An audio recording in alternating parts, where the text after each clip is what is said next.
I ask, whose side is Jesus on? I am compelled to believe that Jesus, Issa, is on the side of the oppressed, not the oppressor. He is sitting in the seat next to Elias, walking down the street and riding in the back of the police van with Zalicha, and sleeping under the stars with Palestinian and international activists to protect a community's only park from vandals. Whether you call him Issa, Yeshua, or Jesus, it does not matter. It does not change who he was or who he is. Regardless of who calls upon his name, the Prince of Peace sides with the lowly, the downtrodden, the cast out, the oppressed. And in this conflict, the Palestinian is overwhelmingly oppressed. The object of this forum here is to demonstrate a peace position, and it may seem that I have more to say about justice than peace. But certainly there is no peace without justice. Shalom, the peace we are discussing, is not simply a declaration of the absence of conflict, but a claim of wholeness. Injustice does not allow people to be whole. In the Palestinian context, it separates loved ones, it deprives people of water, of their land, of a stable economy, of livelihood, of security and stability, of autonomy, and even of freedom to move about in their own land. While there is injustice for Palestinians, there can be no peace. In each of the three scenes from my summer recounted earlier, there was an oppressor and an oppressed individual or group who responded nonviolently. In the Palestinian nonviolent response to injustice, we observe the mingling of justice with peace. This reminds me of the beautiful picture set forth in Psalm 85:10.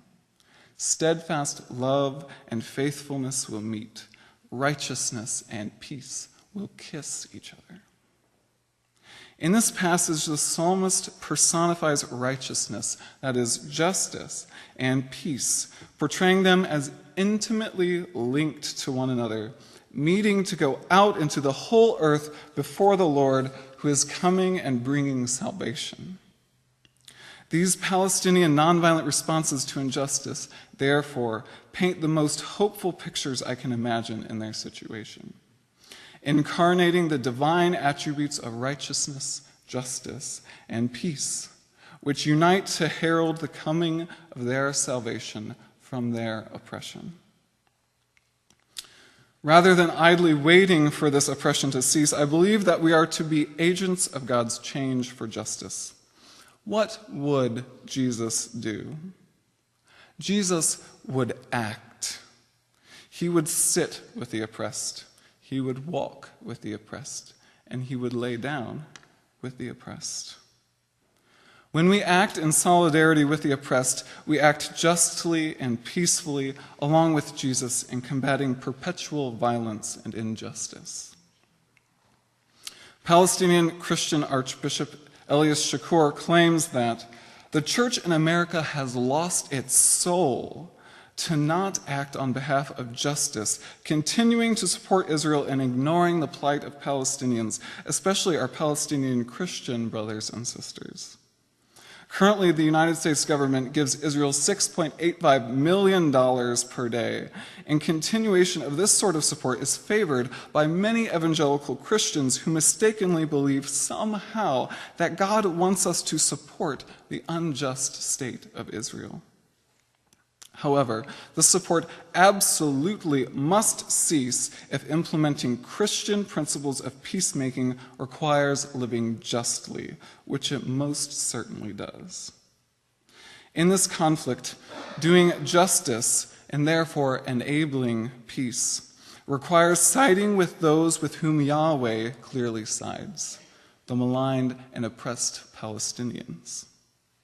So, I plead with you, go, align yourself not with the oppressor, but with the oppressed, for this is what Jesus would do. Go, act as Jesus would act and stand in solidarity with those who nonviolently resist injustice, for there can be no peace without justice. Go and do what the Lord requires.